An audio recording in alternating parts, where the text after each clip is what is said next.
المصنف رحمه الله ونفعنا به ولم يكن في دارين آمين. Dhammul ujub. Setelah membahas tentang sombong,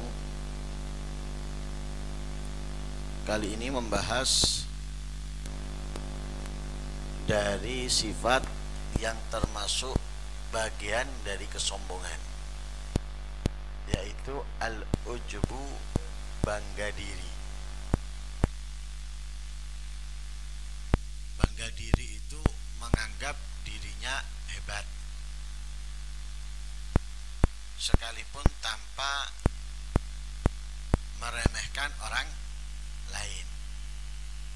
Tapi al-ujbu itu nau'un minal kibri, satu macam dari kesombongan. Lah, ujub ini sifat yang buruk yang harus dihindari sebagaimana kesombongan, karena termasuk celakanya seseorang ketika menganggap apa yang dia miliki, apa yang dia lakukan, apa yang ia katakan lebih tepat daripada yang dikatakan orang lain. Pendapatnya lebih bagus dari pendapatnya orang lain. Pemikirannya lebih tepat dari pemikiran orang lain, sehingga dia lebih mengutamakan apa yang dia pikirkan, apa yang dia sarankan, apa yang dia inginkan daripada orang lain, yang akhirnya bisa menganggap orang lain itu hina atau lebih buruk daripada dia. Karena itu ada nau' minal kibri, semacam daripada kesombongan. Nabi aja yang memiliki kecerdasan yang wajib dimiliki oleh mereka, para nabi dari Allah Subhanahu wa ta'ala, diperintahkan oleh Allah untuk apa? Bermusyawarah. Wasyawirhum fil amr. Diperintahkan oleh Allah untuk bermusyawarah. Nah, kalau memang nabi itu sudah memiliki kecerdasan, pasti bisa menggabungkan segala macam apa yang dilihat dengan apa yang dipikirkan serta solusi dari apa yang akan dijalankan. Akan tetapi Allah tidak mengajarkan para nabi itu seperti raja yang mau semua berjalan apa katanya, mau itu sesuai dengan yang menjalankan ataupun tidak. Tapi nabi dijadikan oleh Allah yang mau bekerja sama dengan yang lain, sekalipun ia sudah bisa melakukan dengan pemikirannya dan tidak memberatkan siapapun yang melakukannya. Gampangannya gini, ketika kita sebagai orang tua mengetahui kalau ini saya kasih ke anak saya perintahkan anak saya, berat bagi dia, susah bagi dia, kasihan. Lah, kita sebagai orang tua memposisikan diri kita itu pada dirinya anak. Bagaimana supaya nggak berat? Kita atur, kita pasang strategi, kita pasang siasat yang keinginan kita dijalankan oleh anak tanpa ia merasakan keberatan. Ringan, enteng, tapi terlaksana. Nabi bisa melakukan seperti itu, tapi tetap Allah memerintahkan apa? Untuk musyawarah. Dan Nabi menerima dari para sahabatnya dan mengerjakan bahkan apa yang dari sahabatnya. Bukan memaksa mengerjakan, mau nggak mau harus dikerjakan. iso ndak iso. Nah ini kezaliman yang terjadi dan Allah tidak menginginkan itu. Makanya Allah memberikan kenabian kepada seorang nabi dan mereka diberi kecerdasan, tapi Allah memberikan mereka untuk musyawarah. Wa amruh.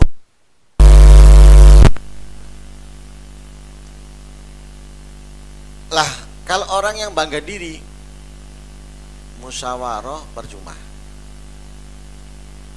Percuma. Kenapa?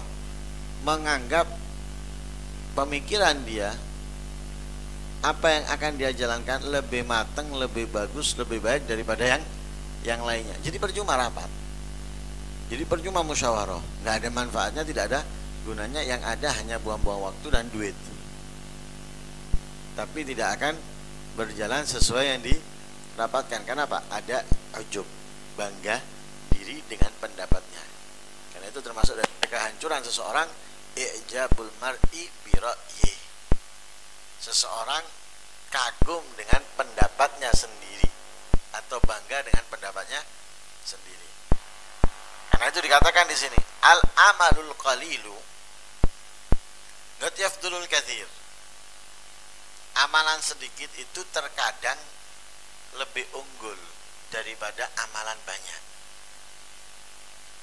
Kalau globalnya, di mana pekerjaannya lebih banyak, ya pahalanya lebih besar.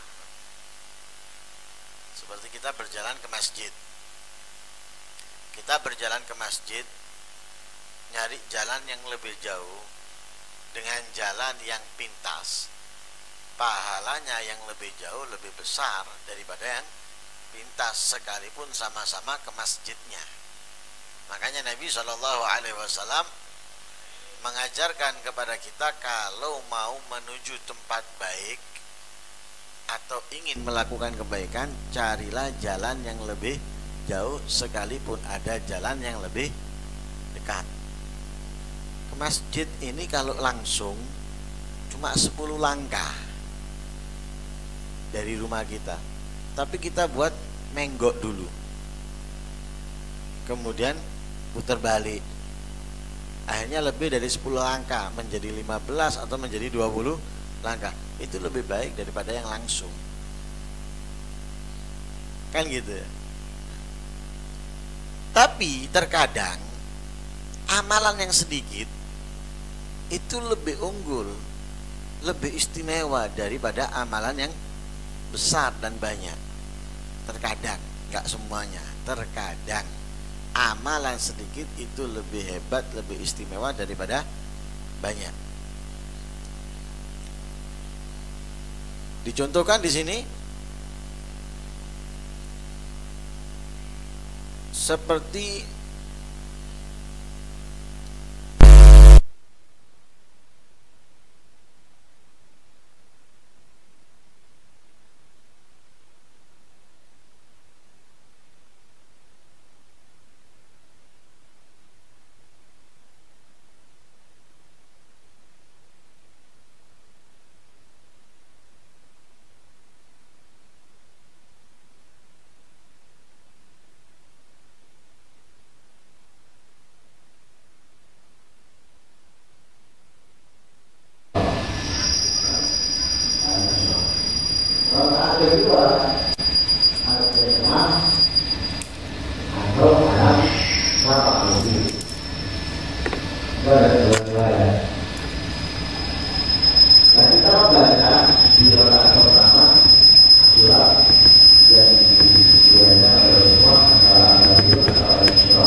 dari 2 rakaat sudah terbaca, tapi kita membaca surat lain dan lebih panjang. Sunatul Fajr, sama-sama Sunatul Fajrnya ini, sama-sama Sunatul Fajrnya. Tapi rakaat pertama, ini yang pertama rakaat pertama setelah Fatihah membaca surat yang disunahkan oleh Rasulullah. Rakaat kedua membaca yang disunahkan oleh Rasulullah. Yang kedua sama-sama Sunatul Fajr, dia membaca setelah Fatihah surat yang lebih panjang. Misalnya membaca Iqra rakaat pertama, yang kedua membaca lam yakunil, lebih panjang. Lah ini yang afdal yang mana? Yang pendek daripada yang panjang. Lu padahal ini lebih lama berdiri, mestinya lebih afdal. Enggak, ini lebih afdal.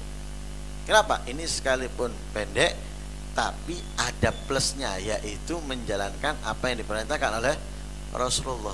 Sedangkan ini sekalipun panjang tapi di dalamnya tidak menjalankan perintahnya Rasulullah, surat yang dibaca bukan yang diajarkan. Paham ya?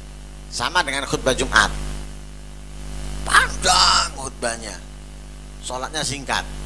Dengan orang khutbahnya singkat, sholatnya panjang, mana yang afdal? Yang afdal sholatnya panjang, khutbahnya singkat, daripada khutbahnya panjang, sholatnya singkat.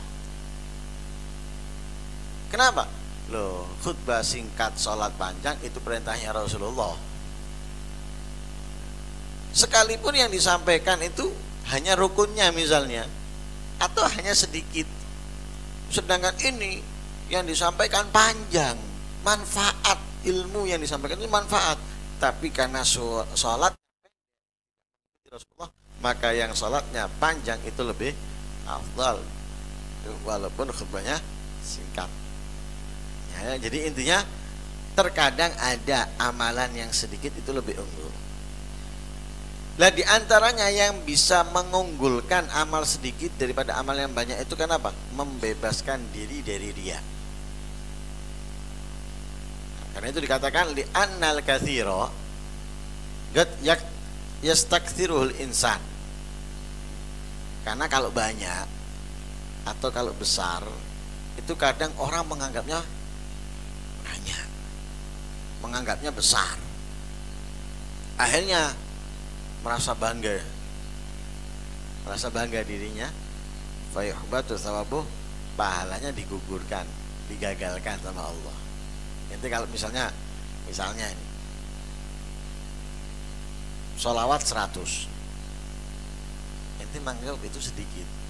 Tapi kalau ente sholawat 1000 misalnya, ente menganggap wis pakai saya urek setino aku. Nah ente sudah menganggapnya apa? Banyak. Ente menganggap itu besar. Karena ente menganggap besar, ente ada kebanggaan dalam diri. Lah ketika ada kebanggaan dalam diri, pahalanya gagal. Wis. Yang mestinya mendapatkan pahala besar, keutamaan yang sangat istimewa, ente kenapa? Bangga di sedikit, kamu nggak merasa sedikit aku sholawat ya Allah. Ente malah merasa gelo gitu. Ya apa sih? Aku iki kok selawate nek titik tok. Padahal kita mendapatkan keistimewaan banyak ini dari Rasulullah. Ya Allah, ente merasa apa? Hina, merasa sembrono, merasa kurang ini itu. Akhirnya karena itu istimewa, mulia, banyak ente menganggap besar, ente gede. Akhirnya nggak dapat apa-apa. Nah, itu dikatakan a'malul ibadi kullihim la tusawi sujudal malaikah. Fa kaifa yu'jabul insan bi ibadati. Amal perbuatan seorang hamba semuanya, amal perbuatan seorang hamba semuanya itu tidak menyamai satu sujudnya malaikat. Nggak ada bandingannya, sudah nggak bisa disamakan, tidak bisa disejajarkan, nggak bisa dibandingkan amalnya hamba secara keseluruhan dengan satu sujudnya malaikat. Bagaimana seseorang itu bisa merasa bangga dengan ibadahnya? Satu sujudnya malaikat aja kita kayak nggak bisa menandingi kok. Dengan amal perbuatan kita semuanya, dengan amal perbuatan kita semuanya, kita tidak bisa menandingi satu sujudnya malaikat. Kok bisanya kita bangga diri dengan ibadah kita? Malaikat yang seperti itu, ketika diciptakan oleh Allah, sejak diciptakan sampai hari kiamat, yang diciptakan ruku tetap ruku, yang diciptakan sujud tetap sujud, yang diciptakan untuk bertasbih bertasbih, dan tidak pernah lelah dan tidak pernah sibuk dengan yang lainnya, terus melakukan apa yang diperintahkan, tidak pernah berhenti sejenak pun, sejenak tidak pernah berhenti, dilakukan, dikerjakan, nggak pernah lelah, nggak pernah meninggalkan atau sibuk dengan yang lain. Itu pun kalau sudah hari kiamat, para malaikat ini berkata kepada Allah, subhanaka walakal hamd, ma'arafnaka hagga ma'rifatik wala abadnaka hagga ibadatik. Malaikat itu mengatakan apa?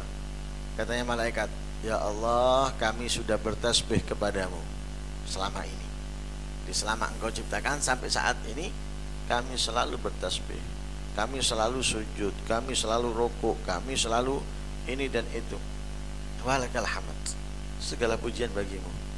Ma'arafnaka haqqa ma'rifatik, sekalipun kita terus tidak pernah meninggalkan, tidak pernah sibuk dengan yang lainnya, kami belum mengenalmu dengan sebenar-benarnya pengenalan. Malaikat ini. Wala abadnaka haqqa ibadatik, kami pun belum melakukan ibadah secara sempurna, beribadah kepadamu. Ini malaikat yang tidak pernah maksiat, yang terus menjalankan apa yang diperintahkan, mengakui masih banyak kekurangan. Lah kok kita orang manusia yang tidak lepas dari kesalahan, tidak lepas dari kemaksiatan, kemungkaran, disengaja ataupun tidak, kemudian melakukan amalan sedikit atau agak banyak, kita merasa wis hebat, merasa sudah sempurna, merasa sudah tinggi kedudukannya dan derajatnya. Sedangkan malaikat dari diciptakan tidak pernah meninggalkan apa yang diperintahkan, mengatakan ma'arafnaka haqqa ma'rifatik wala abadnaka haqqa ibadatik. Jadi kita belum mengenalmu, kita belum beribadah sempurna kepadamu. Makanya ketaatan kalau menyebabkan atau menimbulkan kesombongan atau bangga diri, itu lebih baik daripada lebih baik kemaksiatan, ya, lebih baik kemaksiatan yang membuat orangnya terhina, merasa hina. Jadi lebih baik kemaksiatan yang membuat orangnya merasa hina daripada ketaatan yang membuat orangnya sombong atau bangga diri.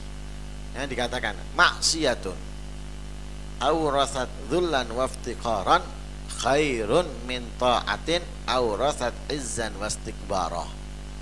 Kemaksiatan yang menyebabkan orang yang melakukan kemaksiatan ini merasa hina, merasa kotor, itu lebih baik daripada ketaatan yang dilakukan oleh seseorang yang membuat dia merasa hebat dan istimewa. Kita ini melakukan ketaatan, kemudian kita menganggap diri kita lebih bersih, lebih baik. Dari siapa? Dari orang yang nggak sholat, daripada orang yang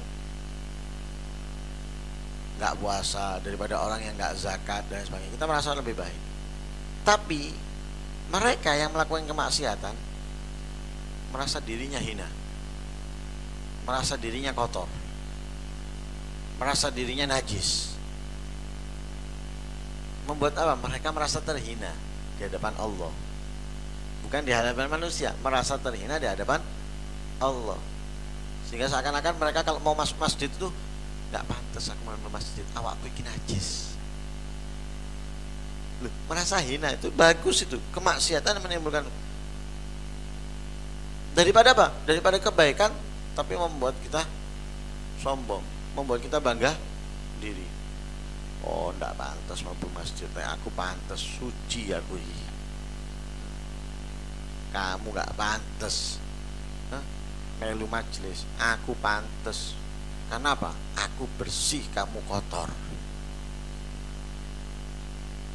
Ini ketaatan yang seperti ini nggak ada manfaatnya. Kenapa? Pahala nggak dia dapat, derajat nggak dia dapat, yang ada dia malah jatuh. Tapi kalau kemaksiatan yang membuat orangnya itu merasa hina, seperti pemabuk, yang dikenal orang mabuk,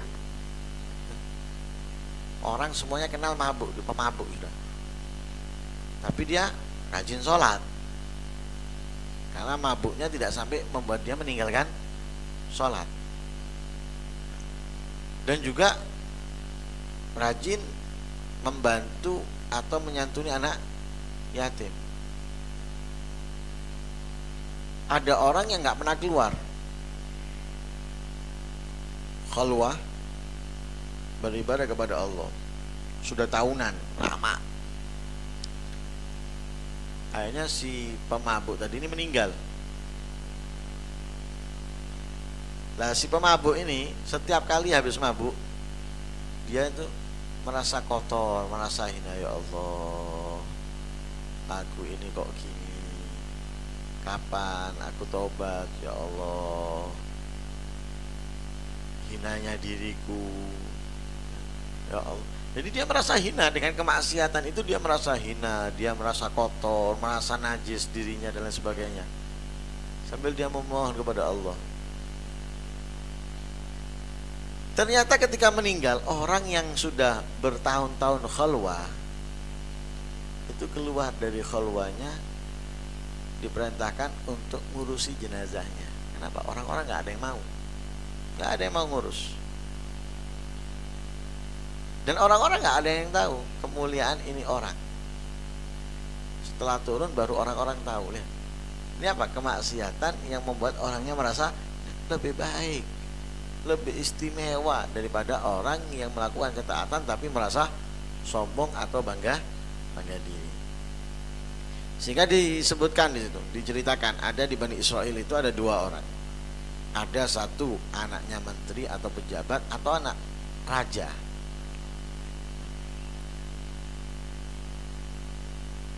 Ada seorang fakir, orang miskin atau budak dari Bani Israel.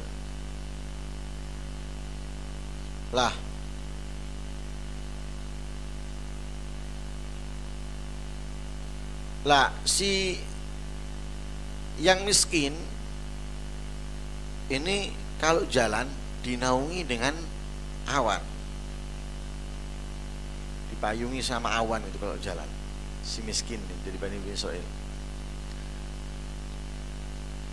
Akhirnya si anak menteri atau anak raja tadi itu berkata dalam dirinya, aku ini anaknya orang terhormat atau orang terhormat daripada Bani Israel, sedangkan ini adalah budak atau orang fakir daripada Bani Israel. Kemudian berkata dalam dirinya ini, kalau aku mungkin duduk dengan dia, mungkin Allah nanti akan merahmati aku sebabnya. Jadi apa? Merasa dirinya apa? Merasa dirinya hina, merasa dirinya rendah, menganggap si abid atau orang miskin dari Bani Israel ini bisa membuat dia mendapatkan rahmatnya Allah sekalipun dia adalah orang terhormat atau anak orang terhormat daripada Bani Israel. Sedang ketika datang duduk si orang terhormat atau anak orang terhormat ini dengan yang dinaungi dengan awan tadi itu, yang dinaungi dengan awan kemudian merasa bangga diri. Ini anak orang terhormat atau orang terhormat duduk, singgah ke tempatku, datang kepadaku, merasa bangga diri, merasa sombong, merasa hebat.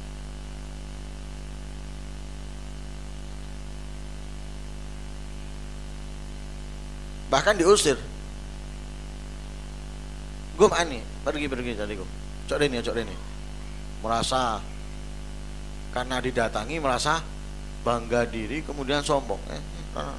Lapor ini. Akhirnya Allah Subhanahu wa taala memberikan wahyu kepada Nabi di zaman tersebut. Murhuma falyasta'nifal amala.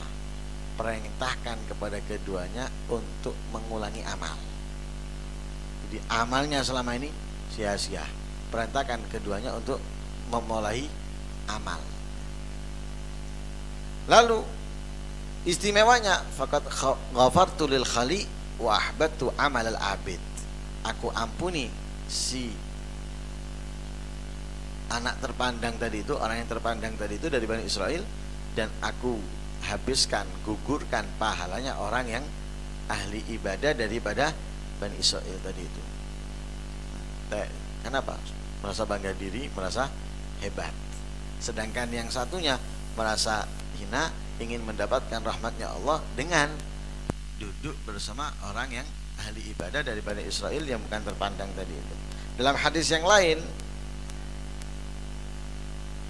awan yang menaungi, yang memayungi orang yang ahli ibadah dari Bani Israel ini berpindah kepada orang yang terhormat atau anak raja daripada Bani Israel tadi itu. Kenapa? Karena kerendahan hati, yang bangga diri dengan amalnya, dengan ibadahnya, dengan kemuliaannya hilang. Kemuliaannya hilang, keistimewaannya, pahalanya gugur. Bukan hanya amalannya saat itu, tapi dari awal dia beramal sampai akhir. Bangga diri. Memang dia sudah mendapatkan pahala karena bangga diri, pahalanya dihapus. Derajatnya sudah tinggi ya, di sisi Allah Subhanahu wa taala, dengan kebaikan-kebaikan dijatuhkan, diturunkan oleh Allah. Kenapa? Bangga diri. Karena itu harus dijauhi sifat bangga diri, karena itu nau'un minal kibri, dan satu macam daripada kesombongan yang bisa menggugurkan dan menghapus pahala kebaikan yang kita lakukan. Mudah-mudahan Allah Subhanahu wa taala menyelamatkan kita dari keburukan, kemaksiatan, kemungkaran, dan mudah-mudahan Allah Subhanahu wa taala menghiasi kita dengan akhlak-akhlak yang mulia, akhlak-akhlak yang istimewa yang diajarkan oleh Nabi kita Muhammad sallallahu alaihi wasallam. Amin Allahumma amin. Wassallallahu alaihi wasallam Muhammadin nabiyil ummi wa sallam. Alhamdulillahirabbil alamin.